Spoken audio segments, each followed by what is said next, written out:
A Search in Secret India by Paul Brunton. Chapter 7, Written in the Stars. The cupolas quiver with light in the dazzling sunshine. The bathers fill the air with the sounds of their matutinal ablution, and the jumbled oriental pageant of the waterfront at Benares shows itself anew to my alien gaze. I idle down the Ganges in a heavy junk whose prow is carved like a cobra's head. I sit on the roof of a cabin while the three rowers who are below pull their quaint oars. A merchant from Bombay is my companion, and as he sits next to me, he tells me that he intends to retire from trade when he returns to that city. He is extremely pious, but equally practical man. While laying up treasure in heaven, he has not omitted to lay up treasure in the bank. I have known him for about a week, and I find him amiable, genial, and friendly person. An amiable, genial, and friendly person. I am retiring at the very age which Sudai Babu predicted it would happen, he says, eager to explain. This odd remark causes me metaphorically to prick up my ears. Sadhu Babu, who is he? You do not know? He is the cleverest astrologer in Benares. Oh, just an astrologer? I grunt back a little scornfully.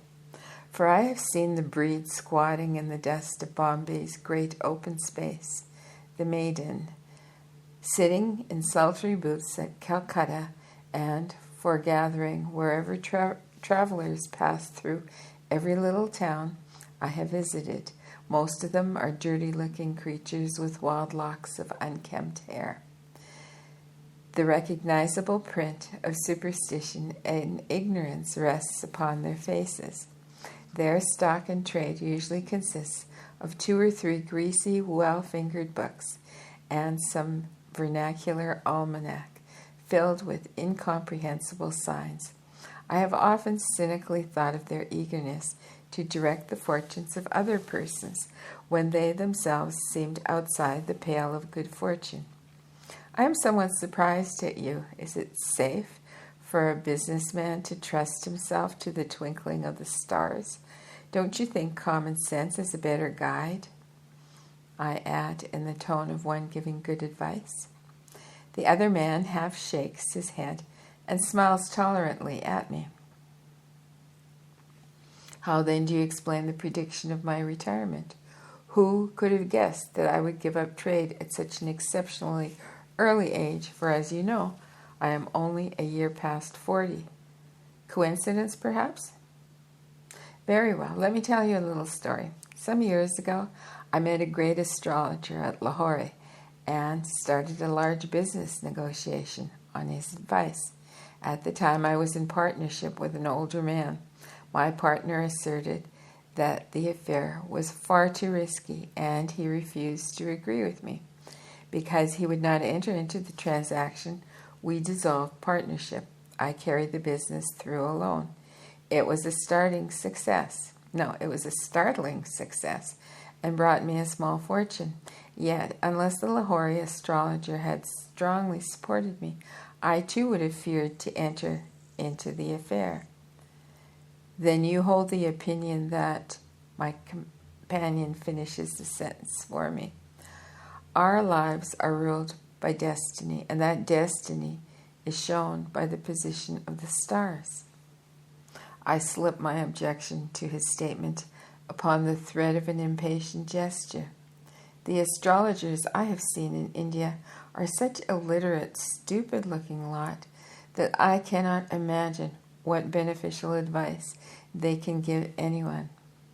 Ah, you must not confuse a learned scholar like Sudai Babu with those ignorant men that you have encountered. Truly those men are charlatans, but he is a highly intelligent Brahmin who lives in a large house of his own.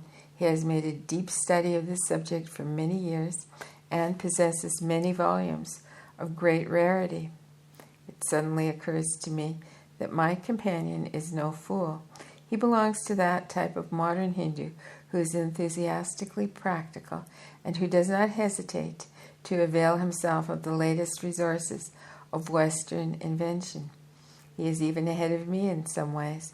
He carries a magnificent moving picture camera on the boat, whereas I can boast nothing better than a humble pocket Kodak.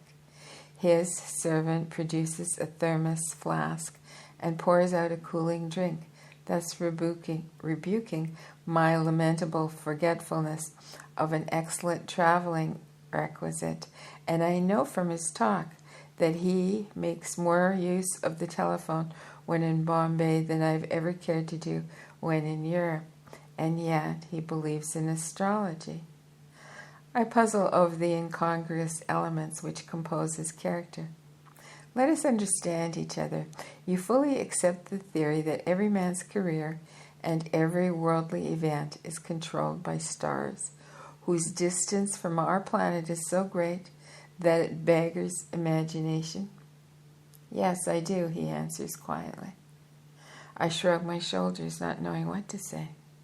He assumes an apologetic air. My dear sir, why not go and try for yourself? You say in your country, the proof of the pudding is in the eating.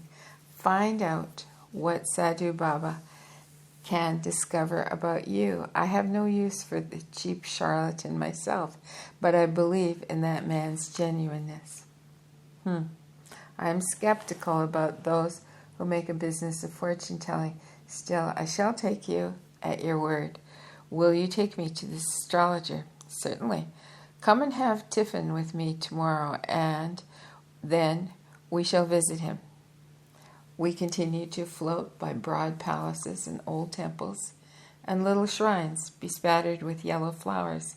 I look indifferently at the broad stone steps crowded with bathing pilgrims and reflect that though science rightly flatters itself with having put a check to superstition, I have yet to learn that a scientific attitude should put a check to investigation. If my companion can produce some evidential facts for the marked feeling of fatalism which he shares in common with those of his countrymen, I shall study them with an open mind. A Search in Secret India by Paul Brunton. The next day, my amiable acquaintance brings me to a narrow, archaic street which runs through a heap of flat-topped houses. We stop before a rambling old stone structure, and he leads the way through a dark, low-roofed passage, and then we climb several stone steps which are no wider than a man's body. We pass through a narrow room, and we find ourselves on the veranda of a spacious inner courtyard, around which the house has been built. A chained dog sights us and furiously barks a challenge. An array of large pots, each holding some tropical flowerless plant, spread along the veranda. I follow my companion into a dark, frowning room and nearly fall over some broken flagstones at the threshold. As I stoop, I notice that loose earth lies sprinkled in the room as freely as it is sprinkled on the veranda floor. Does the astrologer find relief from his starry studies in plant growing, I wonder? The other man shouts for the astrologer, whose name is echoed back to us by the ancient walls. We wait for 2 or 3 minutes and assist the dog by further calls for the astrologer to punctuate the silence of this seemingly deserted building. I begin to think that we have come on a fruitless errand when the sound of someone stirring descends from an upper floor. Soon I hear shuffling steps approach our room. The figure of a slight man carrying a candle in one hand and jangling a bunch of keys in the other appears on the threshold. There follows a brief conversation in the semi-gloom, and the astrologer unlocks another door through which we all pass. He draws aside 2 heavy curtains and opens the shutters which cover tall balcony windows. The astrologer's face is suddenly illuminated by the light which falls through the opened windows. I see a man who seems more like a figure from the ghost world than one of flesh and blood. Never before have I seen someone so sickly o'er with the pale cast of thought. His death-like countenance, incredibly lean body, and unearthly slow movements combine to produce a weird effect. The whites of his eyes are so pronounced as to heighten this impression, their whiteness offering a strong contrast to the jet-black pupils. He takes his seat at a large table, whose surface is littered with papers. I discover that he speaks tolerably good English, yet it is only after some persuasion that I can induce him to carry on a direct conversation without the aid of a third party as interpreter. Please understand that I have come as an inquirer, not as a believer, I begin. He nods his thin head. Yes, I shall cast your horoscope, and then you must tell me if you are satisfied. What is your fee? I have no charged fee. I have no fixed charge, Some people of good position pay me 60 rupees. Others pay me 20 rupees. I leave the amount to you. I proceed to make it clear to him that before we bother about the future, I want to test his knowledge of the past. He agrees. For a while, he busies himself with calculations over my birth date, and after a few minutes, he stoops to the floor behind his chair, searches among a disorderly pile of yellowed papers and palm leaf manuscripts. Finally, he draws out a little bundle of oblong, time-stained slips.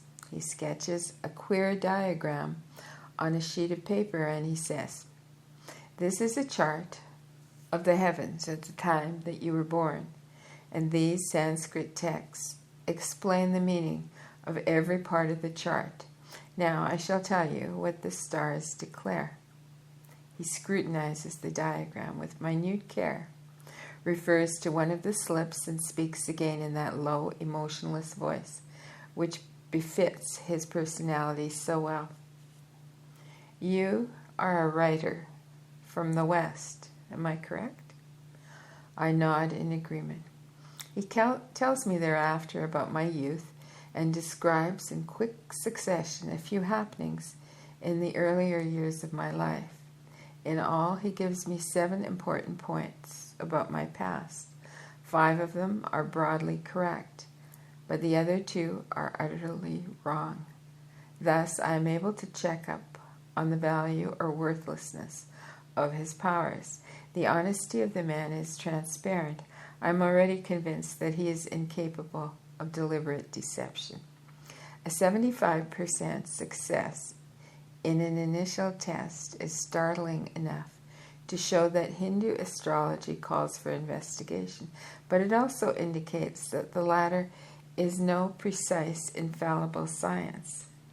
Once again, Sudai Babu burrows among his scattered papers and then describes my character with a fair degree of accuracy. After that, he pictures the mental capacities which have brought me to follow a profession congenial to them. Here again, when he lifts his intellectual head, he asks, "Have I read correctly?" I cannot dispute his words.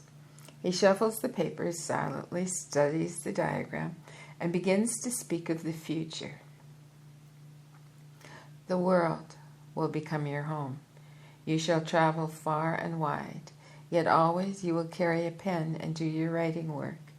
And in this strain he discourses of what is yet to be. But I can run no investigating rule over his prophecies, so I am content to leave them where I find them, written in the stars. With his last words, he again asks if I'm satisfied. His fairly correct description of my past, 40 years on this amazing planet, his almost completely successful effort to show me my mental self, these things silence the criticisms which I have come prepared to utter. I want to ask myself, is this man merely drawing a bow at a venture? Is he doing nothing more than a bit of smart guesswork? But I must candidly confess that his prognostications impress me. Yet time alone will tell whether there's any worth in them or not. In my Western attitude towards the dark question of fate, to tumble about me like a house of thin cards. Oh, let me read that sentence again. Is my Western attitude towards the dark question of fate to tumble about me like a house of thin cards? What can I say about the matter?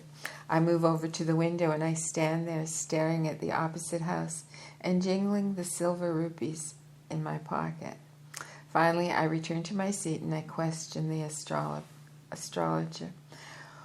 Why should it seem impossible to you that such distant stars can influence the lives of men? He rejoins softly, do not the tides respond to the distant moon in their ebb and flow? Does not the body of a woman undergo a change every lunar month? Does not the absence of the sun make men more liable to depressed moods? Quite so. But that is a far cry from asserting the claims of astrology. Why should Jupiter or Mars care two annas whether I meet with shipwreck or not? He looks at me with an unruffled face.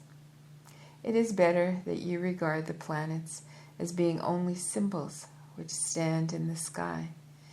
It is not they which really influence us, but our own past, he replies. You will never understand the reasonable nature of astrology unless you accept the doctrine that man is born again and again, and that his fate follows him with every birth. If he escapes the results of his evil actions in one birth, they will punish him in the next. And if he does not receive a due award for his good actions in one lifetime, he will surely receive it in the next. Without this doctrine of the continued return of man's soul to this earth until such time as it becomes perfect, the changing fortunes of different persons would seem the result of mere chance or blind luck. How can that be allowed to be?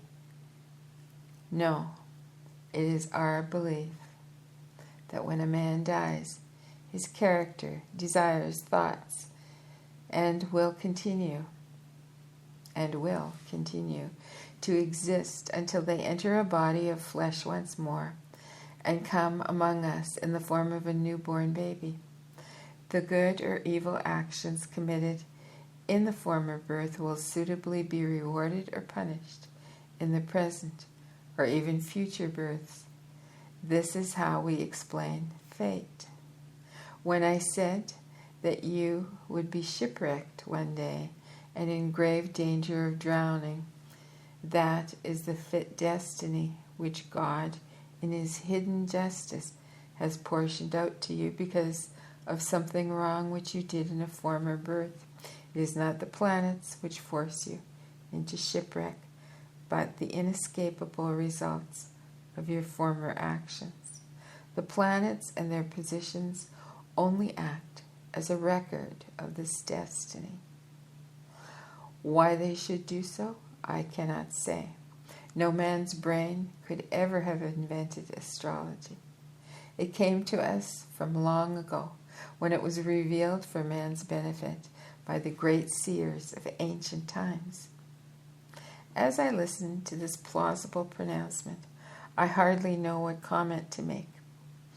He would bind one's soul and fortune to the stake of fate, but no healthy Westerner will let himself be despoiled of the prized possession of free will. What inhabitant of the energetic Occident can wax enthusiastic over this belief that it is destiny and not choice which direct him to take his steps. I gaze in bewilderment at the man, at this lean dreamer, this sallow wanderer through the remote signs of the zodiac. Do you know, I tell him, that in some parts of the South the astrologers rank next to the priests, and that nothing of any magnitude can be done without previously consulting them. We Europeans would laugh at such a position, for we do not look kindly upon predictive methods. We like to think that we are free individuals and not the hapless victims of an inexorable destiny. The astrologer shrugs his shoulders. In one of our old books, the Hitopadesa, Hitopadesa, it is declared, no one is capable of opposing the predestinations of fate which are written on the foreheads of men. He lets the words sink in, and then he continues. What can you do? You must bear with the fruit of our actions. But I am dubious about this statement, and I express my feelings. The prophet of personal fortunes rises from his chair. I take the hint and prepare to leave him. He murmurs musingly, all is in the power of God. Nothing can escape him. Who of us is really free, whether we can go where God is not? At the door, he adds hesitatingly, if you wish to come again, we may talk further on these matters. I thank him and accept the invitation. Very well. I shall expect you tomorrow after the sun has gone down, about the hour of 6.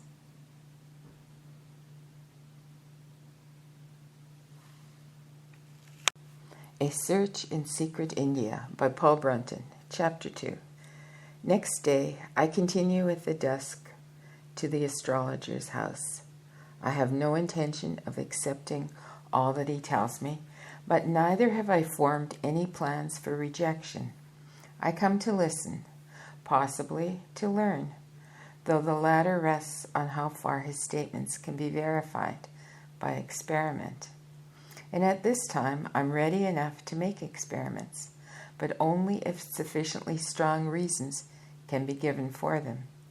Yet Sudai Babu's reading of my horoscope has stirred me to the perception that Hindu astrology is not superstitious nonsense, and that it may well warrant a deeper investigation.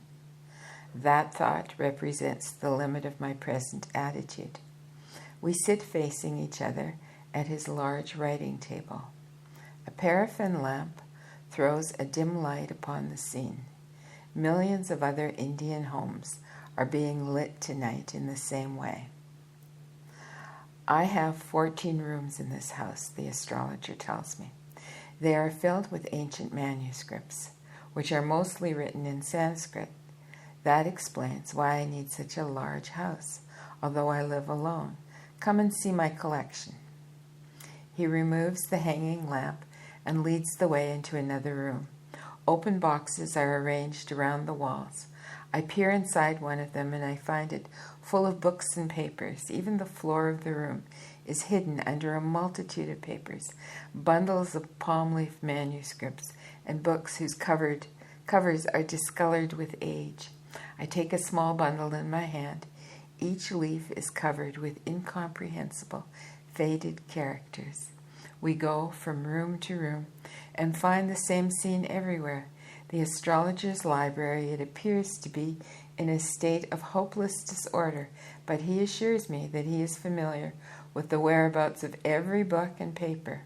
It seems to me that his house has gathered the wisdom of Hindustan. Surely, much of the strange lores of India is contained in the almost undecipherable pages of these ancient rolls of manuscript and in these Sanskrit books. We return to our chairs, and the other man informs me. Nearly all my money has been spent in buying those manuscripts and books, Many of them are very rare and cost me large sums. So it is that I am very poor today. What subjects do they deal with? They deal with human life and divine mysteries, while many are concerned with astrology. Then you are also a philosopher? His thin mouth relaxes into a half smile. A man who is not a good philosopher will make a poor astrologer. If you will pardon me for saying so, I hope you do not overstudy all those books. I was shocked at your pallor when I first met you. That is not surprising, he replies calmly. I have not eaten for 6 days. I express my concern. It is not a question of money. The woman who comes every day to cook for me is away ill. She's been away for 6 days. Then why not call in another woman? He shakes his head firmly. No, my food must not be cooked by a lower caste woman. I would rather not eat for a month than permit that to happen. I must wait till my servant's health is restored, but I expect her to return in a day or 2. I peer at him intently, and I notice that he wears the sacred thread of the sons of Brahma. The triple cord of woven linen which nestles under his chin is placed around the neck of every Brahmin baby and is never to be removed till death. So, he is a Brahmin. Why trouble yourself with a superstitious caste restriction? I urge. Surely your health is more important than that. It is not a superstition. Everyone gives out a magnetic influence, which is quite real, even though the instruments of your Western science have not yet discovered it. The cook who prepares food throws her influence into it, unconsciously, of course. A cook of low character will thus taint the food with bad magnetism, which passes into the person who eats the food. What a strange theory. But it is true. I changed the subject. How long have you been an astrologer? For 19 years. I took up the profession after my marriage. Ah, I understand. No, I'm not a widower. Shall I explain? When I was a youth of 13, I prayed often to God for knowledge, and so was led to various people who taught me and to different books. I became so fascinated by study that I would sit up reading all day and far into the night. My parents arranged a marriage for me. A few days after we married, my wife got angry with me and she said, I have married a human book. On the 8th day, she ran away with a man who used to drive our carriage. Sudai Babu pauses. I cannot help smiling at his wife's caustic comment, though her speedy elopement must have created a sensation in conservative India. But the ways of women are torturous and beyond the compass of a man's mind. After a while, I recovered from the shock, he continued, and forgot her. All my emotions were blotted out. I went deeper than ever into the study of astrology and divine mysteries. It is then that I took up the greatest study, the book of Brahma Chinta, Chinta. Perhaps you could tell me what that book is concerned with. The title can be translated as Divine Meditation, or as The Quest of Brahma, or even as God Knowledge. The entire book contains several thousand pages, but the part I study is only a section. It took me nearly 20 years to collect even that, because it exists only in scattered parts here and there. I have slowly obtained these different parts through agents in various provinces of India. There are 12 chief divisions among its subjects and many subdivisions. The chief topics are philosophy, astrology, yoga, life after death, and other deep matters. Do you know if there are any English translations of the book? He shakes his head. I have never heard of one. Few even are the Hindus who know of the existence of the book. Hitherto it has been jealously guarded and kept a secret. It came originally from Tibet. where it is looked upon as very sacred and only chosen students are allowed to study it. When was it written? It was composed thousands of years ago by the sage Bhriju, Bhrigu, who lived so long ago that I cannot give you the date. It teaches a method of yoga which is quite different from all the others which exist in India. You are interested in yoga, are you not? How do you know that? For answer, Sudi Babu quietly produces the chart which he has constructed around my birth date and moves his pencil along the strange glyphs which represent planetary configurations and zodiacal signs. Your horoscope surprises me. It is out of the ordinary for a European and not even a common one for an Indian. It shows that you will have a great tendency to study yoga and that you will enjoy the favor of sages who will help you delve deeply into the subject. Yet you will not limit yourself to yoga alone, but become versed in other mystic philosophies. He pauses and he looks me straight in the eyes. I receive the subtle impression that he is about to make a statement which will be tantamount to a revelation of his inner life. There are two kinds of sages: those who selfishly keep their knowledge to themselves, and those who, after obtaining enlightenment, share it freely with others who are seeking it. Your horoscope shows that you are almost at the gate of illumination, and therefore my words will not fall on deaf ears. I am ready to impart my knowledge to you. I am taken aback at this strange turn of affairs. I first came to Sudi Babu to check on the claims of Indian astrology. I come again to listen to further defense of its basic postulate. Now he unexpectedly offers to become my teacher in yoga. If you will practice the methods of Brahmachinta, you will need no teacher, he continues. Your own soul will become your teacher. I suddenly realize my mistake, and I wonder whether he has read my thoughts. You take me by surprise, is all I can say. I have already instructed a few persons in this knowledge, but I never regard myself as their master, only as their brother or friend. So I do not undertake to become your teacher in the ordinary sense. The spirit of the sage Bhriju will simply use his body and mind of mine. No. Let me start that sentence again. The spirit of the sage will simply use this body and mind of mine to communicate his teachings to you.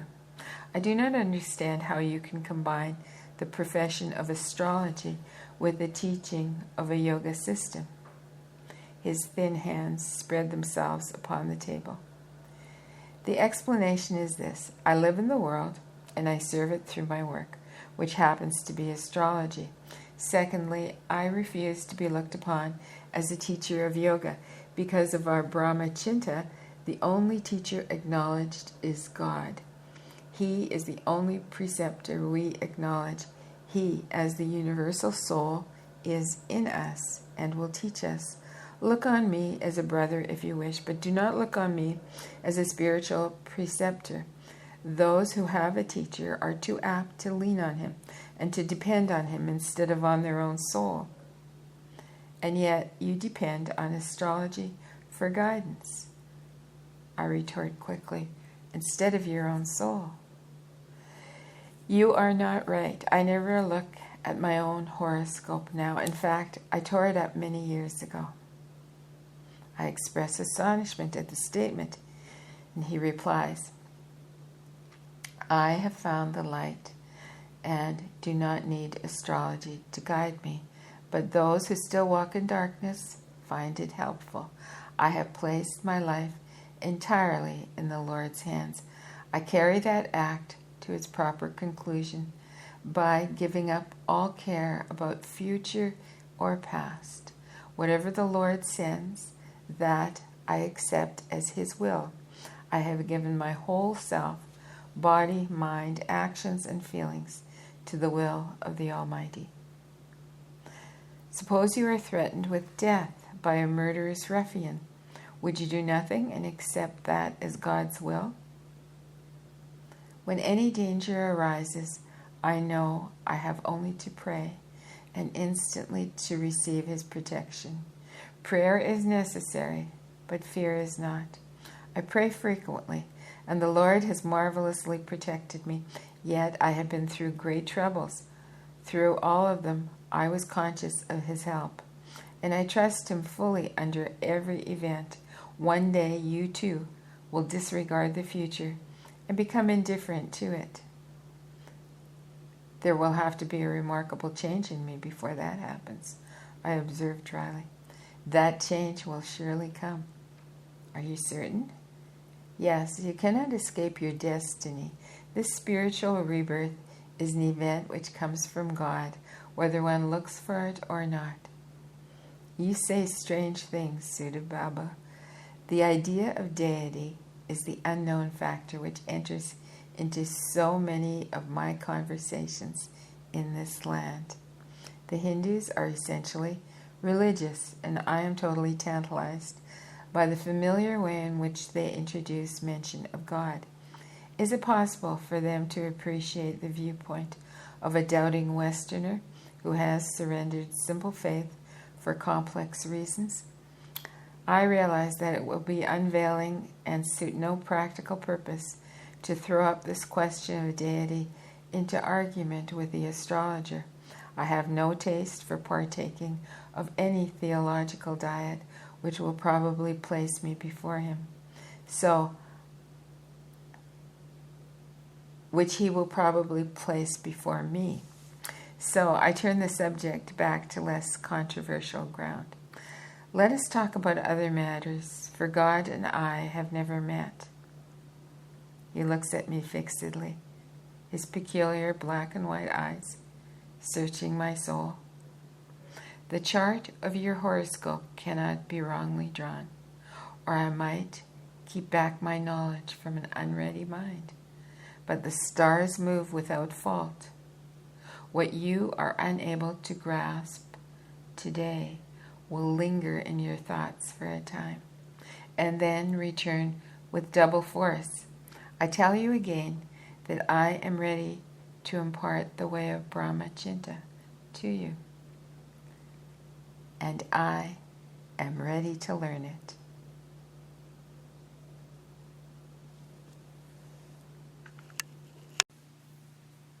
A Search in Secret India by Paul Brunton, Chapter 12.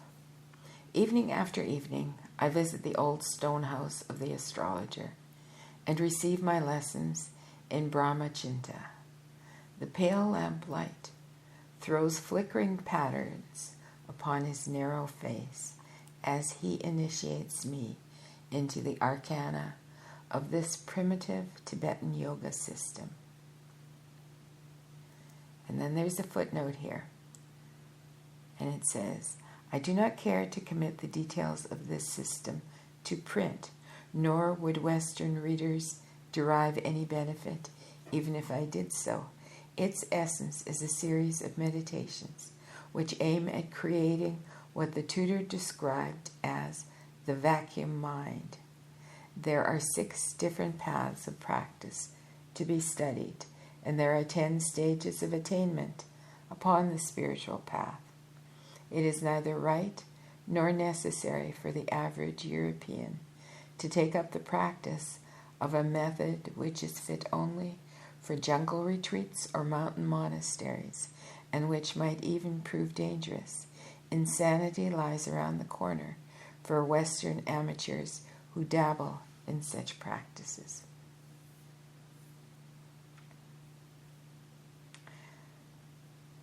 At no time does he adopt the attitude of spiritual superiority or egotistic tutorship. He is humility personified and usually prefaces his instruction with the phrase, in this teaching of Brahmachinta, It is said. What is the supreme object, the final goal of this yoga of Brahmachinta? I asked him one evening. We seek the condition of sacred trance, for in that condition, man obtains perfect proof that he is a soul. Then it is that he frees his mind from his surroundings. Objects fade away, and the outside world seems to disappear. He discovers the soul as a living, real being within himself. Its bliss, peace, and power overwhelm him. All he needs is a single experience of this kind to obtain the proof that there is a divine and undying life in himself. Never again can he forget it. A shred of doubt prompts my inquiry. Are you sure that all this is not a deep form of autosuggestion? A ghost of a smile curls round his lips. When a mother gives birth to a child, is it possible that she can doubt even for a single moment what is happening? And when she comes to look back on that experience, could she ever think that it was only an autosuggestion? And when she watches her child grow up, year after year, can she hesitate at any time and disbelieve in its existence? In the same way, the labor of spiritual rebirth comes at such a tremendous event in one's life that it cannot be forgotten. It changes everything for one. When one enters into a sacred trance, a kind of vacuum is created within the mind. God, or, as you do not seem to care for the word, soul, the higher power, shall I say, enters and fills that vacuum. When that happens, it's impossible to avoid becoming filled with intense happiness. One also feels a great love for the whole of creation. The body will disappear to an observer to be only in a trance, but apparently dead. No, let me read that sentence again.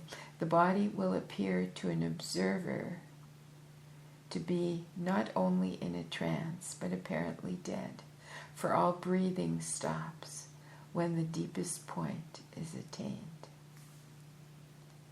Is that dangerous? No, the trance is attained in complete solitude, or a friend may be permitted to watch over one. I frequently enter into a sacred trance and can always emerge from it whenever I wish. I usually stay in it for 2 or 3 hours and fix the time of its ending beforehand.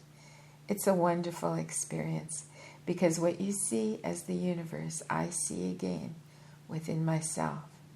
That is why I say all you need to learn can be learned from your own soul. After I have communicated the complete yoga of Brahmachinta to you, no master will be necessary.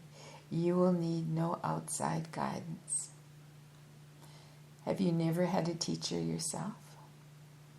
None. I have never looked for one since I discovered the secrets of Brahmachinta. Nevertheless, some great masters have come to me from time to time. This has happened when I have entered the sacred trance and become conscious of the inner world. These great sages have appeared before me in their psychic forms and placed their hands on my head in blessing. Therefore, I say again, trust the guidance of your own soul, and teachers will come unbidden to you in the inner world. For the next 2 minutes, there is a brooding silence. The other man seems to be caught up in a cloud of thoughts. Then very quietly, very humbly, this strange tutor says, once, during the sacred trance, I saw Jesus. You mystify me, I exclaim. But he does not hasten to explain. Instead, he suddenly rolls the whites of his eyes upward in a most alarming manner. There is another minute of intense silence, and only when he brings his eyes back to their normal appearance am I reassured. When he addresses me again, a faintly enigmatical smile hovers once more around his lips. Such is the greatness of the sacred trance that death cannot catch a man while he's in it.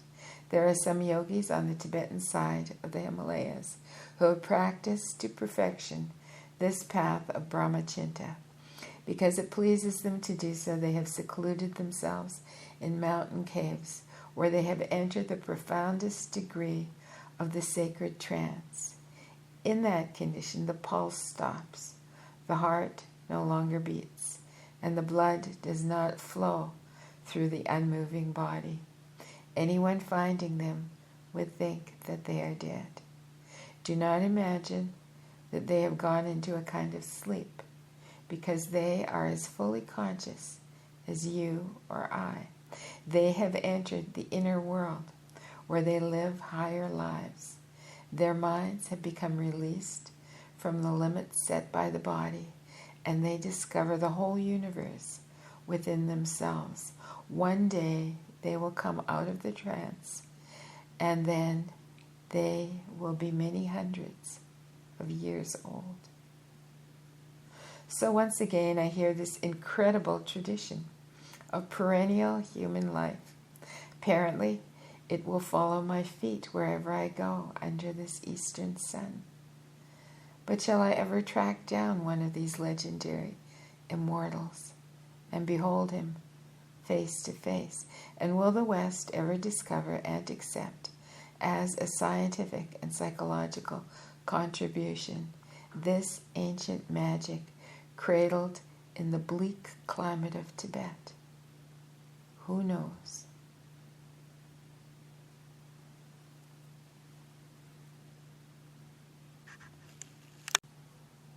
A Search in Secret India by Paul Brunton.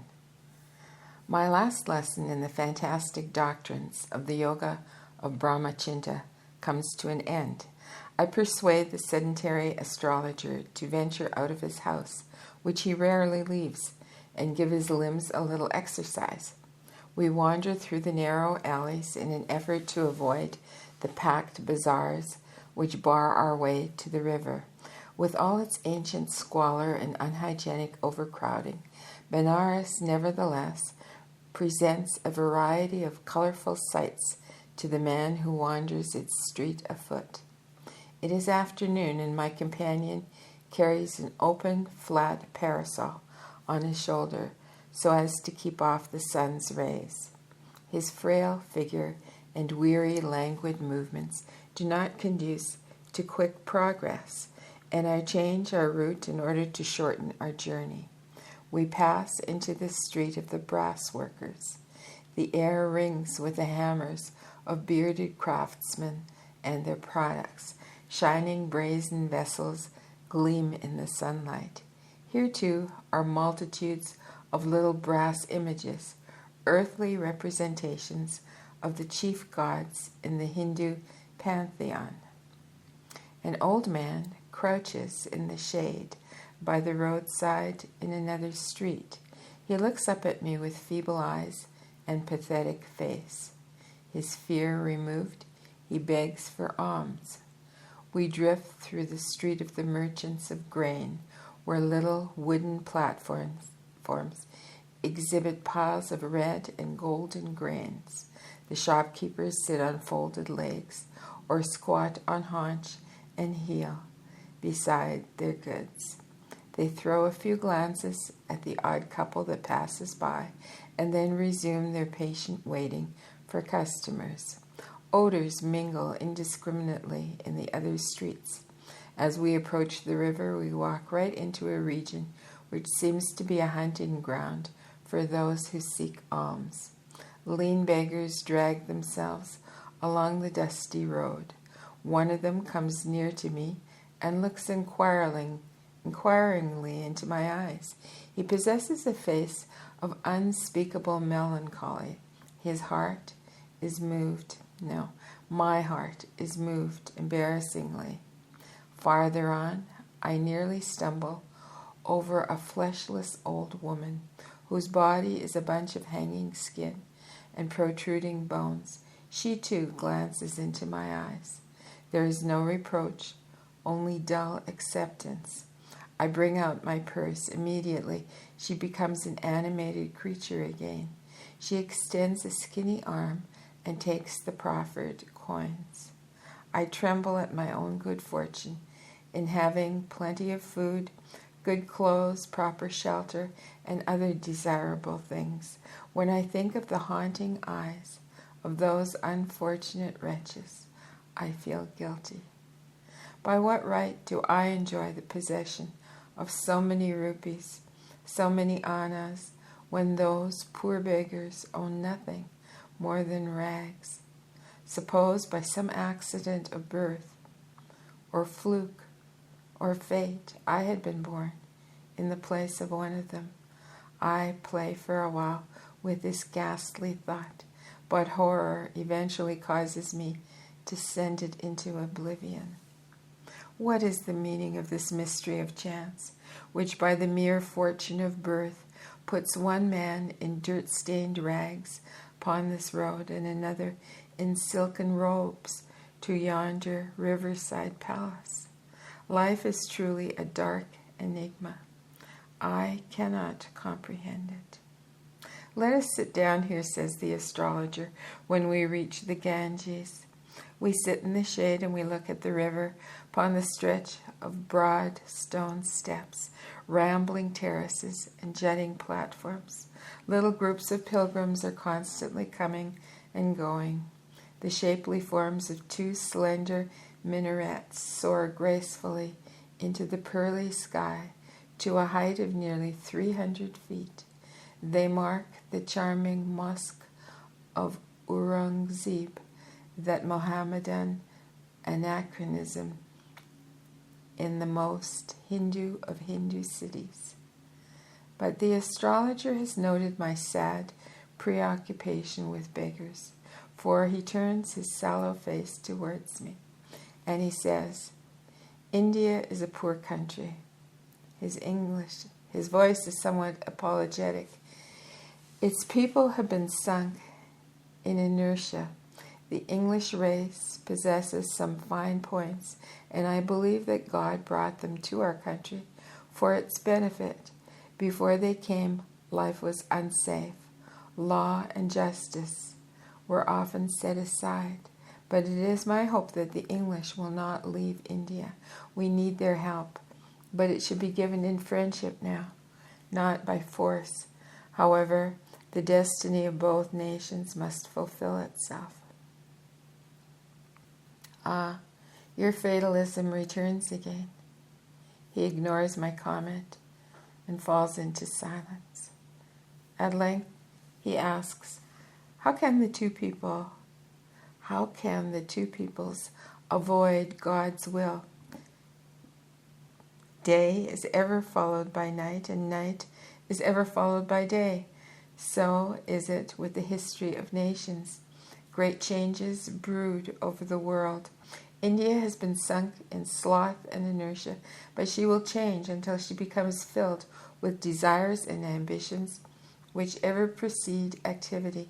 Europe burns with practical activities, but the strength of its materialism will pass away, and it will turn its face toward higher ideals.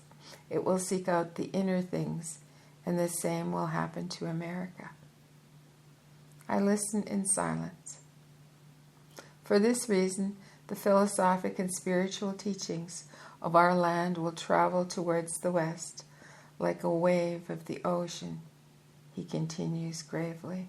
Scholars have already translated some of our Sanskrit manuscripts and sacred books into Western languages, but many texts are hidden away in cave libraries in out-of-the-way parts of India, Nepal, and Tibet. Those too must eventually be known to the world. The time will come before long when the ancient philosophies and inner knowledge of India shall unite with the practical sciences of the West. The secrecy of past times must give way to the needs of the century, I am glad that all this will happen. I stare into the greenish waters of the Ganges. The river is so strangely tranquil that it hardly seems to flow. Its surface shimmers in the sunlight. He addresses me yet again.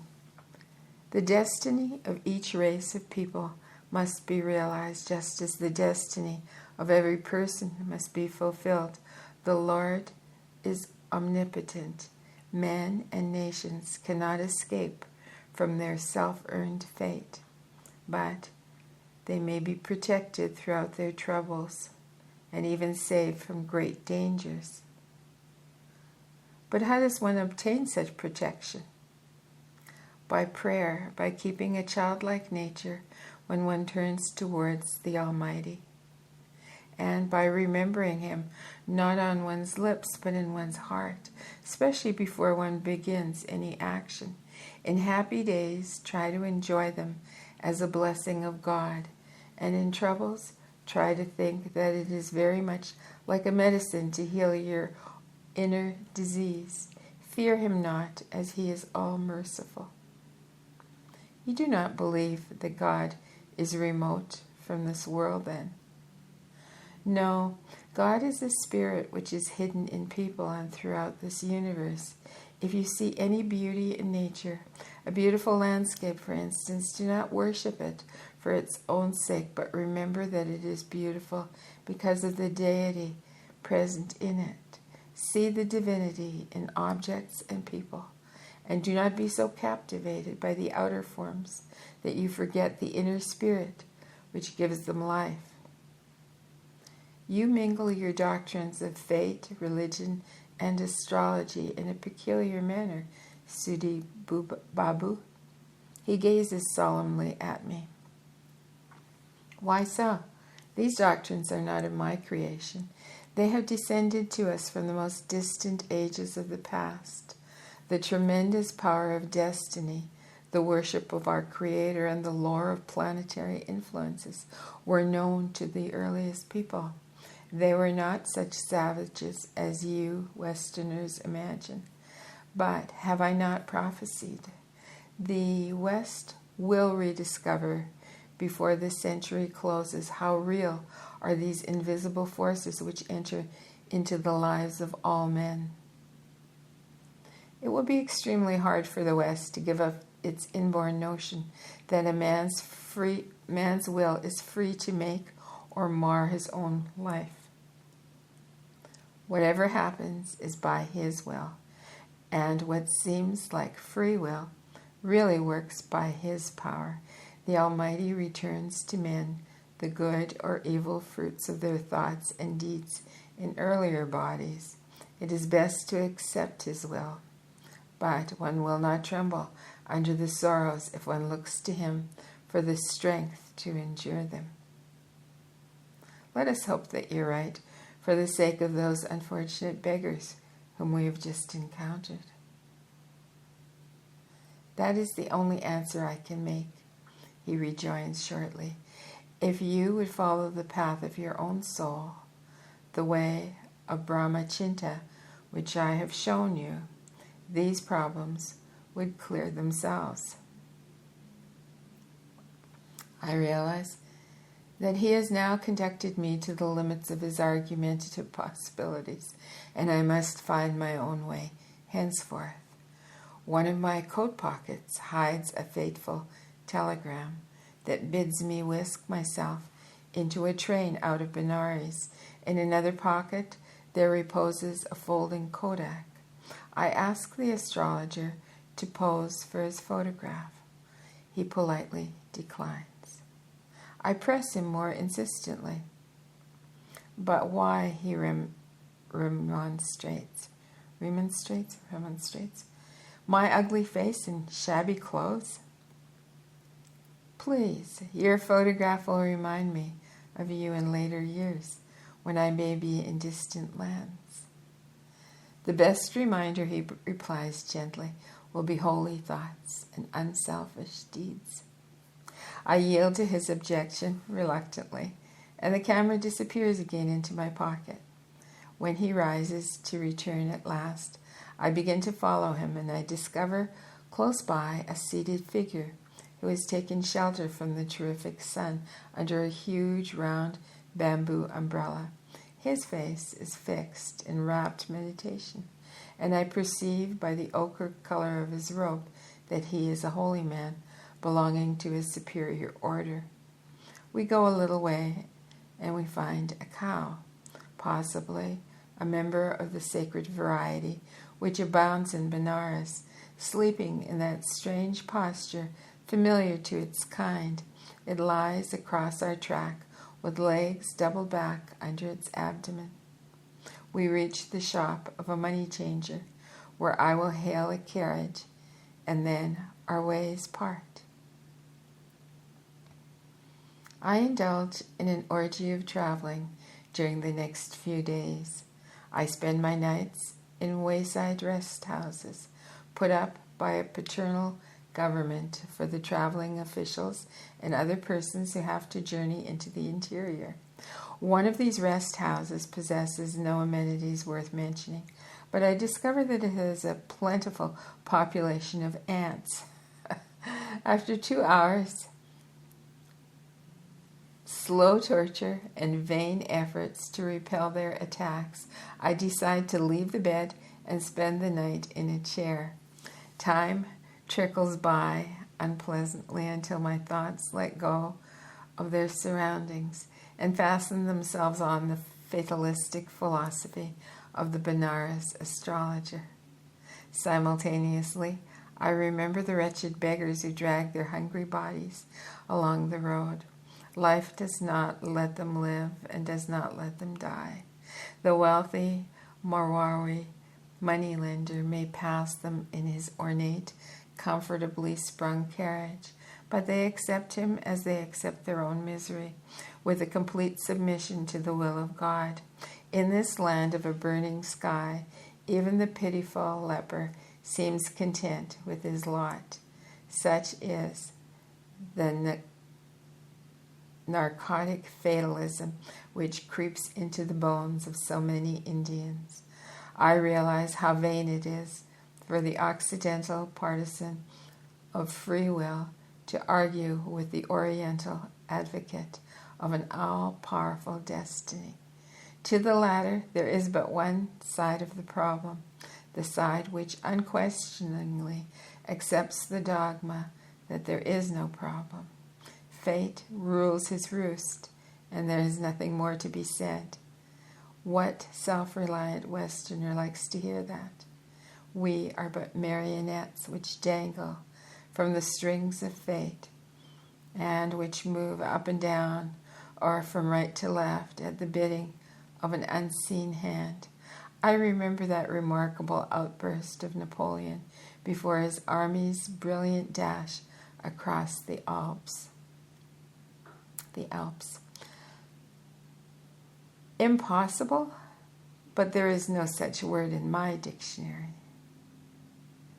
But I have studied and restudied the fascinating records of Napoleon's entire life, and memory brings back to me strange lines which he wrote down in St. Helena, where his colossal brain raced again and again over the past.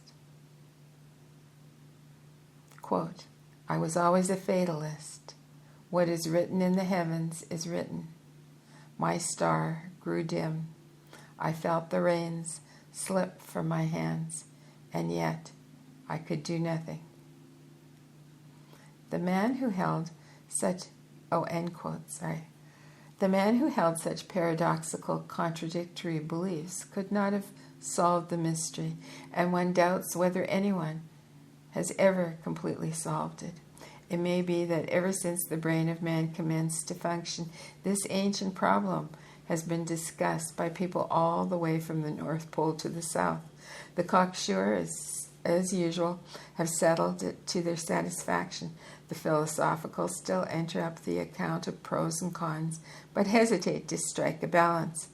I have not forgotten the astrologer's surprisingly correct interpretation of my horoscope, At odd moments I have mused over it, until I wonder whether some of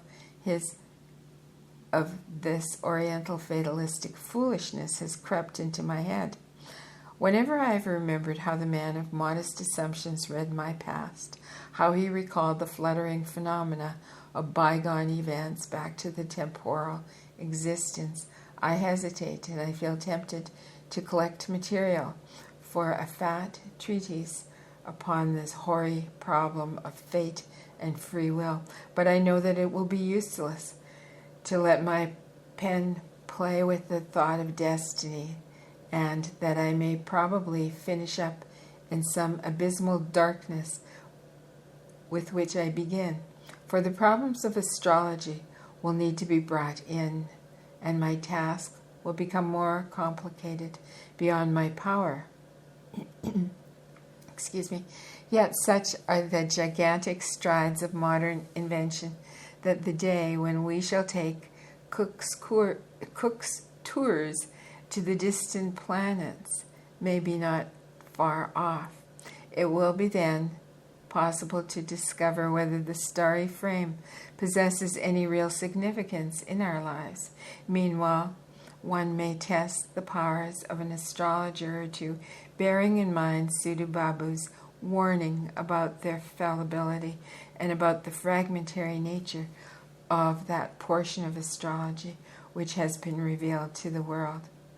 And yet, even assuming and admitting that in some strange fourth-dimensional manner the future already exists, is it desirable to learn those secrets of personal destiny which are curtained